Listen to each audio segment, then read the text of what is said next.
Hello guys, तो चलिए analysis करते हैं कि मार्केट आज कैसे मूव कर सकता है। ये निफ्टी बैंक का चार्ट है, ठीक है। कल के एनालिसिस वीडियो में मैंने कहा था जब भी ये बड़ा गैप अप या गैप अप ओपन होगा तो इन दिस केस पहला हमें यू टर्न एंट्री देखने को मिलेगी, और 15 मिनट में जब भी हमें 15 मिनट में प्राइस एक्शन लोअर लो देखने को मिलेगा तो हम सेलिंग की तरफ को बैठ जाएंगे। अभी वही केस में मार्केट चल रहा है। एक बहुत बड़ा गैप अप ओपन हुआ और उसके बाद अगर देखेंगे तो एक लोअर लो का प्राइस एक्शन यहाँ पे बना। कोई यहाँ पे शॉर्ट करना चाहता टॉप पे क्योंकि एक्सटेंड हो गया था बहुत ज़्यादा तो भी कर सकता था 5 मिनट में। अगर एक प्राइस एक्शन मिला होगा तो भी ठीक है, जैसे कि इन दिस केस में यहाँ पे ज़्यादा प्रेफर करता इस कैंडल पे शॉर्ट करना, क्योंकि यहाँ पे ब्रेक ऑफ स्ट्रक्चर हुआ है, ठीक है। प्राइस एक्शन हायर आई सस्टेन नहीं कर पाया और इमीडिएटली ये जो नया कैंडल फ्रेश बाइंग का था इसके नीचे आने लग गया, तो काइंड ऑफ फेक ब्रेकआउट भी था। और फिर री एंट्री इस पोजीशन के नीचे एक और एंट्री मिलनी चाहिए थी क्योंकि प्राइस एक्शन कंफर्म हो चुका था यहाँ पे। फिर यहाँ पे भी एंट्री थी जब प्राइस ऐसा मूव करता है पैटर्न में, इसी पॉइंट पर वापस आने के बाद जहाँ पे ये ब्रेक करता है अपने सपोर्ट को, वहाँ से फिर एक और बार सेलिंग आती है। अगर हम आगे चल के देखेंगे 15 मिनट के टाइम फ्रेम में कि मार्केट आज कैसे मूव कर सकता है, तो इसने अभी यहाँ पे एक ट्रेंड लाइन का ब्रेकआउट गैप अप के थ्रू दिया है और उसके बाद इमीडिएटली एक सेलिंग का प्रेशर दिख रहा है। बट इनिशियली ये बाइंग का कैंडल था। ये जहाँ भी इतने लोगों ने जितने भी शॉर्ट किए हुए होंगे कॉल्स, उनके सारे के सारे यहाँ पे स्टॉप लॉस हिट हुए होंगे। बस उसका ये क्या बोलते हैं, इसी का ये कैंडल बना हुआ है बाइंग वाला। उसके बाद जब ये जितने भी ये बायर्स रहे होंगे, जितने भी यहाँ पे बाय किया होगा इन दिस कैंडल, ठीक है, यहाँ पे भी कोई बायर्स रहे होंगे, उन सब का जब भी प्रॉफिट हो रहा होगा इरोट होता हुआ देखते हुए उन्होंने पोजीशन छोड़ी होगी और उसके बाद प्रीवियस ट्रेंड मैंने कहा ना डाउन सेल ऑन राइज, ठीक है। In this case sellers aggressive होना प्रीफर करते हैं, मतलब ऐसा एग्रेसिव नहीं बट प्रेस करना प्रीफर करते हैं कि नीचे की तरफ इसको लेके चलते हैं। अभी करंट सिनारियो में हमें क्लियर दिख रहा है कि एक गैप पेंडिंग है, यहाँ पर एक ट्रेंड लाइन भी आ रही है। मार्केट चांसेस हैं कि एक बार रिटेस्ट लेने इसको आ जाए। दो केसेस हो सकते हैं, यहाँ से रिटेस्ट लेने अगर आता है तो थोड़ा सा बेकार लग रहा है क्योंकि सेलिंग में कन्वर्ट हो सकता है, क्योंकि काफ़ी ऊंचा गैप अप आने के बाद ये पूरा का पूरा कवर होना थोड़ा सा बायर्स के लिए बेकार लगेगा कि इतना अच्छा गैप अप होने के बाद भी सस्टेन नहीं कर पाया मार्केट, और सेलर्स फिर एग्रेसिव हो जाएंगे कि हाँ बायर्स इतना ऊंचा गैप अप आने के बाद भी नहीं ले पाए। सेकंड केस क्या हो सकता है कि मार्केट यहाँ कहीं हॉल्ट करने लग जाए। अगर इन दिस केस यहाँ हॉल्ट करता है तो ये बायर्स के लिए one of the best scenario होगा, क्योंकि ये यहाँ पर एक बॉटम बनाना प्रेफर करेंगे। हो सकता है एक गैप फिलिंग आए, वापस इसी लेवल पे हमें टाइम पास करता हुआ मिल जाए और उसके बाद हमें ऊपर की तरफ को मूव करता हुआ दिखे। अगर ये फ्लैट खुलता है इन दिस केस यहाँ पे, पहली हमारी प्रायोरिटी इसके लो क्रॉस होने पे सिंपल हो जाएगी कि हम एक गैप फिलिंग या उसके आसपास जैसे 55 500 ये सब राउंड नंबर और 55 400 टारगेट लेके चलेंगे। गैप फिलिंग के लिए भी जा सकते हैं।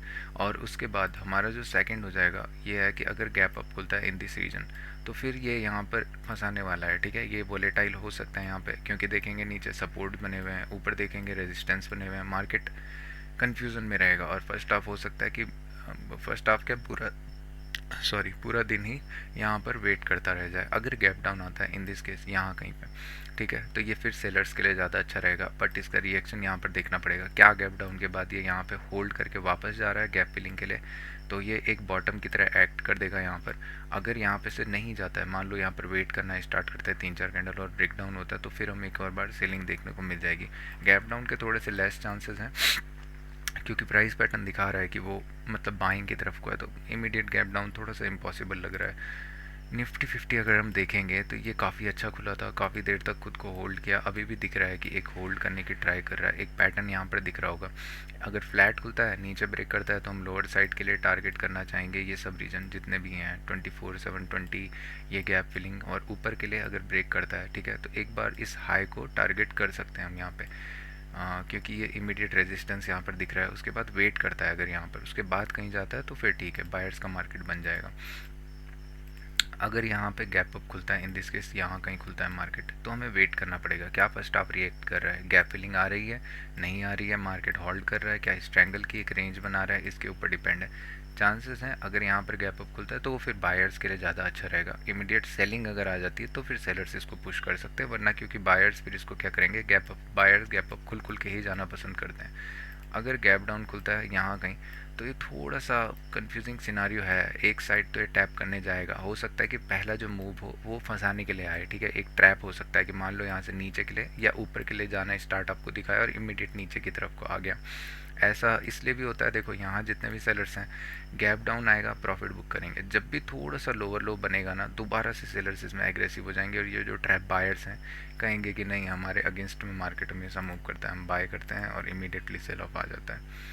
इसके अलावा अगर डेली वगैरह में कुछ इतना है नहीं, और अगर स्टॉक्स की मैं बात करूँ, कुछ स्टॉक्स में दिखाता हूँ अभी।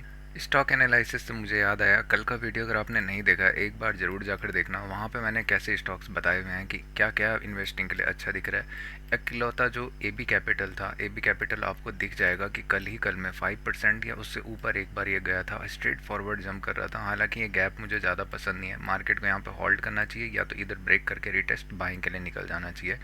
उसके बाद मैंने बोला था इटर्नल, इटर्नल में भी इनिशियली बहुत प्यारी बाइंग आई है, ठीक है। यहाँ पर देखेंगे ये अभी भी बाइंग की तरफ को है, टॉप से आया, इसका मतलब ये नहीं है कि सेल, हो सकता है कि ये ऊपर की तरफ को अभी भी पुश होता हुआ हमें दिख जाए। उसके बाद थी पेटीएम की बारी। पेटीएम अभी थोड़ा सा गैप अप था, मैंने कहा था कि मैं वेट करूंगा इसके हॉल्ट होने के बाद, अगर कुछ ब्रेकआउट मिलता है तो अभी करेंगे। अभी भी मैं इसमें वेट करना प्रेफर करूंगा, या एग्रेसिव वाले यहाँ पे कर सकते हैं कि मतलब इस कैंडल के ऊपर जब भी निकलेगा तो एक और बार बाइंग की अपॉर्चुनिटी ढूंढ सकते हैं। और हीरो मोटोकॉप, मैं क्या ही बोलूँ, मतलब 1:6 का है ये यहाँ से टोटल प्रॉफिट, और कल 7% का ग्रोथ हमें इसमें इंट्राडे देखने को मिला। तो स्टॉक्स में भी प्रॉफिट होता है, ऐसा कुछ नहीं है कि नहीं होता है, बस आपको राइट अपॉर्चुनिटी देखनी आनी चाहिए, ठीक है। इसके पीछे क्यों मैंने किया था वो तो खैर कमेंट करना मैं बता दूंगा, इतना कुछ कॉम्प्लिकेटेड नहीं है। बट आगे चलते हैं टॉपिक की तरफ को। अभी मेरे पास कुछ स्टॉक्स पड़े हैं, ठीक है। मैं बताऊंगा, ऑब्जर्व में मेरे को देखने दीजिए। LIC हाउसिंग आपको दिख रहा होगा, कंटिन्यूस एक सेलिंग का पैटर्न आया, ठीक है। यहाँ पे एक बाइंग की अपॉर्चुनिटी आई, कोई बात नहीं। सेकंड टाइम आई, डब्ल्यू का फेलियर थोड़ा सा देखने को मिला, अभी लोअर साइड को कंटिन्यूस वेट कर रहा है, ज़्यादा कुछ कॉम्प्लिकेशंस नहीं, सेल, ठीक है। उसके बाद लोअर साइड को वेट कर रहा है, तो चांसेस हैं जब भी ये लो ब्रेक करेगा एक फ्रेश सेल हमें देखने को मिल जाएगा, ठीक है। हो सकता है 550 के आसपास हमें ये जल्दी देखने को मिले, आज नहीं इंट्राडे में हो सकता है कि सेल करना, थोड़ा सा वेट करे। इशू बस यहाँ पे दिख रहा है ना कि 1 2 3 4 कैंडल्स रेड ऑलरेडी बना चुका है, बट इन दिस केस थोड़े पॉज कैंडल्स भी हैं।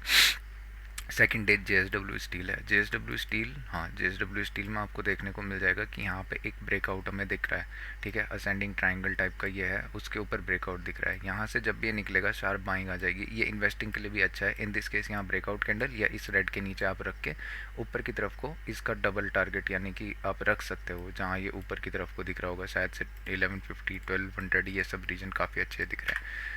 थर्ड है IOC, एक रेंज में है, थोड़ा सा कम प्रीफर करूँगा मैं इसको, ये अच्छा दिख रहा है। हिंडाल्को, हिंडाल्को में अगर देखेंगे तो यहाँ पे एक इमीडिएट रेजिस्टेंस था, ठीक है, काफ़ी बार टेस्ट हो चुका है, लेफ्ट हैंड पे 3 4, अभी ब्रेकआउट देता हुआ दिख रहा है। इसके ऊपर कैंडल को निकलने देना, ठीक है, कंफर्मेशन, उसके बाद यहाँ पर एक अच्छी बाइंग आ सकती है।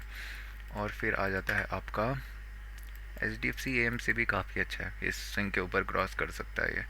बट ये कौन है, बेल, इसकी जगह बेल में अभी बेल हमें दिख नहीं रहा है, बेल, ओके, हाँ ठीक है। ये यहाँ पे हमें देखने को मिलेगा एक सेल का प्रेशर आया, ट्रेंड लाइन को फॉलो कर रहा है, ठीक है। इधर पे पोरेंट फ्लैग बोलते हो तो बोलो, बट ट्रेंड लाइन यहाँ पे दिख रही है। इसके बाद जब भी लो ब्रेक करेगा ना, चांसेस है सेलर्स इस स्विंग के नीचे कहीं क्लोज देना चाहेंगे, अगर क्लोज नहीं दे पाए तो थोड़ा सा कॉम्प्लिकेटेड हो जाएगा, बट अगर क्लोज देते तो एक डाउन ट्रेंड हमें इस्टेब्लिश और देखने को मिल जाएगा, एग्रेसिव सेलिंग यहाँ पर और ज़्यादा आ सकती है। होप गाइज इससे आपको कुछ सीखने को मिले, बाद में एनालिसिस देखिए, जैसा भी देखिए, ये मेरे पर्सनल यूज़ के लिए भी है। तो welcome to the channel, here analysis have no end. Have a nice day, have a good day, thank you.